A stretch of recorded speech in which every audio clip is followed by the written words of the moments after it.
اعوذ باللہ من الشیطان الرجیم بسم اللہ الرحمن الرحیم رب اشرح لی صدری ویسر لی امری واحلل عقدۃ من لسانی یفقہوا قولی۔ آج ہم شروع کریں گے سورۃ النور۔ یہ سورۃ مدینہ میں نازل ہوئی، اس میں 9 رکوع اور 64 آیات ہیں۔ مصحف میں ترتیب کے اعتبار سے یہ 24ویں سورت ہے اور نزول ترتیب کے اعتبار سے یہ 102 سورت ہے۔ آپ صلی اللہ علیہ وسلم نے فرمایا، اپنے مردوں کو سورۃ المائدہ اور عورتوں کو سورۃ النور کی تعلیم دو۔ بسم اللہ الرحمن الرحیم۔ سورۃ انزلناہا وفرضناہا وانزلنا فیہا آیات بینات لعلکم تذکرون۔ یہ ایک سورت ہے جسے ہم نے نازل کیا اور ہم نے اسے فرض کیا ہے اور ہم نے اس میں واضح آیات نازل کی ہیں تاکہ تم نصیحت حاصل کرو۔ سورۃ النور آیا 1۔ سورۃ انزلناہا، یہ ایک سورت ہے جسے ہم نے نازل کیا۔ اللہ تعالیٰ کی کتاب میں سے یہ ایک سورت ہے جو ہم نے اپنے بندے اور رسول محمد صلی اللہ علیہ وسلم پر نازل کیا، یعنی اس میں کلام سننے والے کے دل میں شک داخل نہیں ہوتا کہ متکلم کی کیا مراد ہے۔ اس صورت میں بیان کردہ احکامات کی اہمیت کو اجاگر کرنے کے لیے کہا گیا۔ انزلناہا، جسے ہم نے نازل کیا، یعنی ہر شیطان سے اس کو محفوظ رکھا۔ وفرضناہا، اور ہم نے اسے فرض کیا، حلال کا حکم دیا اور حرام سے روکا، یعنی ہم نے امت اسلامیہ کے لیے احکامات کو فرض کیا جو اس صورت میں شامل ہیں۔ وَأَنزَلْنَاهَا فِيهَا آیَاتٍ بَیِّنَاتٍ، ہم نے اسے فرض کیا ہے اور ہم نے اس میں واضح آیات نازل کی ہیں، یعنی ہم نے اس میں کھلی آیات یعنی واضح احکامات، اوامر و نواہی، ان کی حکمتیں نازل کی ہیں۔ آیات بینات سے مراد حدود و فرائض اور امر و نواہی ہیں۔ لعلکم تذکرون، تاکہ تم نصیحت حاصل کرو۔ سورۃ النور کو نازل کرنے کی حکمت ہے کہ تم نصیحت حاصل کرو۔ اس کا مقصد یہ ہے کہ لوگ انہیں یاد رکھیں، بھولیں نہیں۔ اس کا مقصد یہ ہے کہ لوگ نصیحت حاصل کریں، غافل نہ ہوں۔ اس کا مقصد یہ ہے کہ لوگ ان کے مطابق عمل کریں، منہ نہ موڑیں۔ اس صورت کے بارے میں رب العزت نے فرمایا، ہم نے اسے فرض کیا ہے۔ فرض کی بات کیوں کہی گئی؟ فرض کی بات اس لیے کہی گئی جو کچھ صورت میں کہا جا رہا ہے وہ سفارشات نہیں، فرض ہے۔ فرض کی بات اس لیے بھی کہی گئی کہ فرض کو خواہشات سے ٹالا نہیں جا سکتا، لہذا کوئی شخص اس کے راستے کی رکاوٹ نہ بنے۔ فرض کی بات اس لیے کہی گئی کہ اس کو سمجھنا اور اس میں بتائے گئے آداب کے مطابق عمل کرنا اسی طرح فرض ہے جس طرح حدود پر عمل کرنا فرض ہے۔ فرض کی بات اس لیے کہی گئی کہ لوگ آداب و اخلاق کو بھول جاتے ہیں، اس لیے تاکید کی گئی کہ لازماً قبول کرنا ہوگا۔ الزانیات والزانی فاجلدوا کل واحد منہما مئۃ جلدۃ ولا تأخذکم بہما رأفۃ فی دین اللہ ان کنتم تؤمنون باللہ والیوم الآخر ولیشہد عذابہما طائفۃ من المؤمنین۔ زانیہ عورت اور زانی مرد دونوں میں سے ہر ایک کو 100 کوڑے مارو، اور ان دونوں کے بارے میں اللہ کے دین میں نرمی تمہیں تامدگیر نہ ہو اگر تم اللہ تعالیٰ اور آخرت کے دن پر ایمان رکھتے ہو۔ ان دونوں کی سزا کے وقت اہل ایمان کا ایک گروہ ضرور موجود ہو۔ سورۃ النور آیا 2۔ اس آیت میں زنا کی حد تعزیر کا بیان ہے۔ مرد اور عورت کا جائز رشتہ نکاح کے بغیر مباشرت کرنا زنا ہے۔ الزانیات والزانی، زانیہ عورت اور زانی مرد، یہ حکم غیر شادی شدہ زانی اور زانیہ کے لیے ہے۔ کل واحد منہما مئۃ جلدۃ، دونوں میں سے ہر ایک کو 100 کوڑے مارو، یعنی جب غیر شادی شدہ زانی ہو جبکہ وہ آزاد، بالغ اور صحیح ہوش و حواس والا بھی ہو تو اس کو 100 کوڑے ماری جائیں۔ اگر زنا کار شادی شدہ ہے تو سنت صحیحہ مشہورہ دلالت کرتی ہے کہ اس کی حد رجم یعنی سنسار کرنا ہے۔ وَلَا تَأْخُذْكُمْ بِهِمَا رَأْفَةٌ فِي دِينِ اللَّهِ إِن كُنتُمْ تُؤْمِنُونَ بِاللَّهِ وَالْيَوْمِ الْآخِرِ، اور ان دونوں کے بارے میں اللہ تعالیٰ کے دین میں نرمی تمہیں دامنگیر نہ ہو، اور تم اللہ تعالیٰ اور آخرت کے دن پر ایمان رکھتے ہو۔ اللہ تعالیٰ نے ہمیں اس بات سے منع کیا ہے کہ زناکار مرد و زن پر حد جاری کرتے وقت ہم میں رحم و شفقت کا ایسا جذبہ پیدا ہو جو ہمیں ان حدود پر قائم کرنے سے روک دے، خواہ یہ رحم طبعی ہو یا قرابت یا دوستی وغیرہ کی وجہ سے۔ ایمان اس رحم کی نفی کا موجب ہے جو اللہ تعالیٰ کے حکم کو قائم کرنے سے مانے ہے، پس اللہ تعالیٰ کی حقیقی رحمت تو زانی پر حد نافذ کرنے میں ہے۔ حدیں جاری کرنے میں سست نہ بنو، اللہ تعالیٰ کی حدیں جاری کرنے میں مضبوط رہو، اور بدکاروں پر ترس نہ کھاؤ۔ دل کے رحم کی ممانعت نہیں، ان کی حالت قابل رحم ہے، لیکن حاکم کو حد جاری کرنے میں سستی نہیں کرنی چاہیے، رحم کھا کر انہیں چھوڑنا نہیں چاہیے۔ اگر معاملہ اندر خانے دبا دیا جائے تو اس پر خاک ڈال دو، آگے نہ بڑھاؤ، اور بدکاروں کی توبہ کی ہدایت کرو، اور اگر حاکم تک پہنچ گیا اور ثبوت بھی ہو گیا تو پھر حد کے بغیر چارہ نہیں۔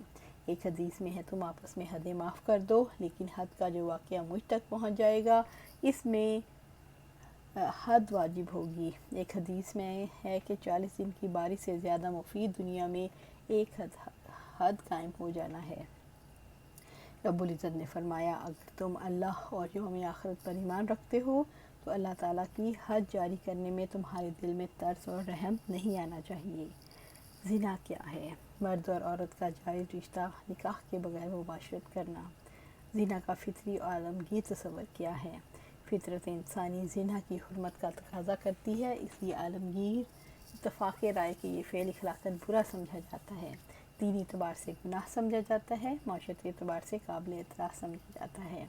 زنا کو کیوں برا، معیوب اور گناہ قرار دیا گیا؟ انسانی فطرت زنا کو برا سمجھتی ہے۔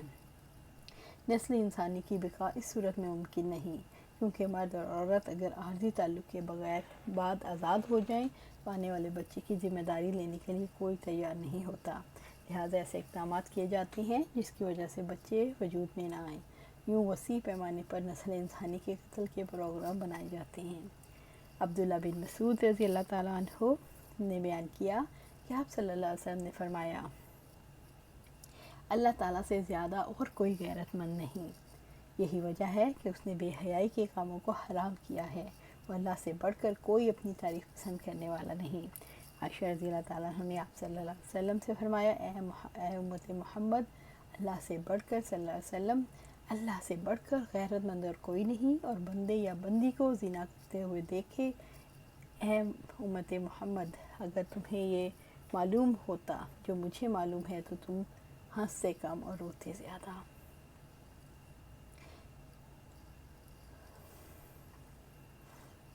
وَلْيَشْهَدْ عَذَابَهُمَا طَائِفَةٌ مِّنَ الْمُؤْمِنِينَ، اور ان دونوں کی سزا کے وقت اہل ایمان کا ایک گروہ ضرور موجود رہے۔ رب العزت نے حکم دیا کہ حد جاری کرتے وقت اہل ایمان کی ایک جماعت موجود رہے۔ اس کا مقصد یہ ہے کہ حد کا نفاذ سب لوگ میں شہرت پا جائے، اس کی وجہ سے مجرموں کے دل میں خوف بیٹھ جائے، ان کی رسوائی ہو۔ جب کوڑے منظر عام پر لگائے جائیں گے تو آئندہ لوگ زنا جیسے جرم کا ارتکاب کرتے ہوئے خوف کھائیں گے۔ حد کے نفاذ کے مشاہدے سے شریعت کا علم پختہ اور راسخ ہوتا ہے۔ اللہ تعالیٰ یہ چاہتے ہیں سزا دینے کا اصل مقصد پورا ہو کہ لوگ عبرت حاصل کریں۔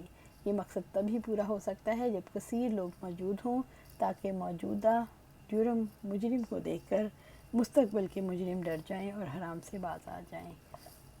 دور حاضر میں برسر عام سزا کو انسانی حقوق کے خلاف سمجھا جاتا ہے۔ اس کی وجہ جہالت ہے۔ انسان جن معاملات کا ادراک نہیں کر سکتا اس کے بارے میں بڑھ کر فیصلے کر کے زیادتیوں کا ثبوت دیتا ہے۔ اس کی وجہ اللہ تعالیٰ کے احکامات سے بغاوت ہے۔ اس کی ایک وجہ حماقت کی وجہ سے خود اپنے آپ کو اللہ تعالیٰ سے زیادہ انسانوں کا ہمدرد سمجھنا، حالانکہ اللہ تعالیٰ سب رحم کرنے والوں سے زیادہ رحم کرنے والا ہے۔ اس کا پہلا، اسلامی قانون میں زنا کی سزا کے مقاصد کیا ہیں؟ اس کا پہلا مقصد یہ ہے مجرم سے اس کے جرم کا بدلہ لیا جائے۔ اگر زانی یا زانیہ کنوارے ہیں تو ان کو اس کے ادا کرنے سے روکا جائے، مجرموں کو سزا دے کر دوسروں کے لیے باعث عبرت بنایا جائے۔ الزانی لا ینکح الا زانیہ او مشرکۃ والزانیات لا ینکحن ينكحها إلا زانی او مشرک وحرم ذلك علی المؤمنین، زانی نکاح نہیں کرے گا مگر زانیہ یا مشرکہ عورت کے ساتھ، اور زانیہ کے ساتھ نکاح نہیں کرے گا مگر زانی یا مشرک مرد ہی، اور اہل ایمان پر یہ حرام کر دیا گیا ہے۔ سورۃ النور آیہ 3۔ اس آیت کریمہ میں زنا کی رذالت اور قباحت کا بیان ہے۔ فعل بد فاعل اور اس کے ساتھ میل جول رکھنے والے لوگوں کی عزت پر ایسا دھبا لگا دیتا ہے جو دیگر گناہوں سے نہیں لگتا۔ اللہ تعالیٰ نے آگاہ فرمایا کہ زانی مرد صرف زناکار عورت ہی سے نکاح کرے، اس کا حال ایسی ہی عورت کے حال سے مناسبت رکھتا ہے یا مشرک عورت اس کے مناسب حال ہے جو یوم آخرت اور جزا و سزا پر ایمان رکھتی ہے، نہ اللہ تعالیٰ کے حکم کا التزام کرتی ہے۔ الزانی لا ینکح الا زانیۃ او مشرکہ، زانی نکاح نہیں کرے گا مگر زانیہ یا مشرکہ عورت کے ساتھ، یعنی بدکار مرد سے زنا کاری پر وہی عورت راضی ہوتی ہے جو خود بھی بدکار ہو یا مشرکہ ہو۔ والزانیات لا ینکحوها الا زان او مشرک، اور زانیہ کے ساتھ نکاح نہیں کرے گا مگر زانی یا مشرک مرد ہی، یعنی بدکار عورت سے نکاح کرنے پر وہی مرد راضی ہو سکتا ہے جو خود بھی بدکار اور مشرک ہو۔ مشرک زنا کو رضا کے ساتھ حرام نہیں سمجھتے تھے۔ آج کل بھی یہی آفت ہے کہ بدکاری کو رضامندی کے ساتھ کھلم کھلا روایت کیا جا رہا ہے اور اس میں کوئی برائی نہیں سمجھی جاتی، بس اتنی ہی غیرت باقی ہے کہ جبریہ آبرو ریزی کو برا سمجھا جاتا ہے۔ افسوس آج مسلمان بھی اسی مقام پر ہیں جہاں مشرک تھے۔ اللہ پاک صحیح سمجھ عطا فرمائے۔ وحرم ذلک علی المؤمنین، اور اہل ایمان پر یہ حرام کر دیا گیا، یعنی اللہ تعالیٰ نے مومن مردوں اور عورتوں پر زنا کو حرام کر دیا، اس لیے لازم ہے کہ زانی کا نکاح پاک دامن عورت سے نہ ہو، ہاں اگر وہ توبہ کر لے تو اس کے بعد ہو سکتا ہے، اور زانیہ عورت کا نکاح پاک دامن مرد سے نہ ہو مگر اس کی توبہ کے بعد، یعنی یہ کہ وہ کسی عفت مآب عورت کا زنا کار مرد کے ساتھ نکاح نہ کریں، یا عفت مآب مرد کسی زنا کار عورت کو اپنے نکاح میں نہ لائے۔ اس آیت کریمہ کا معنی یہ ہے کہ وہ مرد یا عورت جو زنا میں ملوث ہے اور اس نے اس بدکاری سے توبہ نہیں کی، اللہ تعالیٰ کی طرف سے تحریم کے باوجود اس کے ساتھ نکاح کرنے والا دو میں سے ایک امر سے خالی نہیں، یا تو اللہ تعالیٰ کے حکم کا التزام نہیں کرتا اور یہ صرف مشرک کا وتیرہ ہے، یا وہ اللہ تعالیٰ اور اس کے رسول صلی اللہ علیہ وسلم کے حکم کا التزام کرتا ہے اور زنا کار کے زنا کا علم رکھنے کے باوجود اس کے ساتھ عفت مآب عورت کا نکاح کا اقدام کرتا ہے، تو ایسا نکاح زنا ہے اور نکاح کرنے والا زنا کا مرتکب۔ اگر وہ سچا مومن ہوتا تو کبھی بھی یہ کام نہ کرتا۔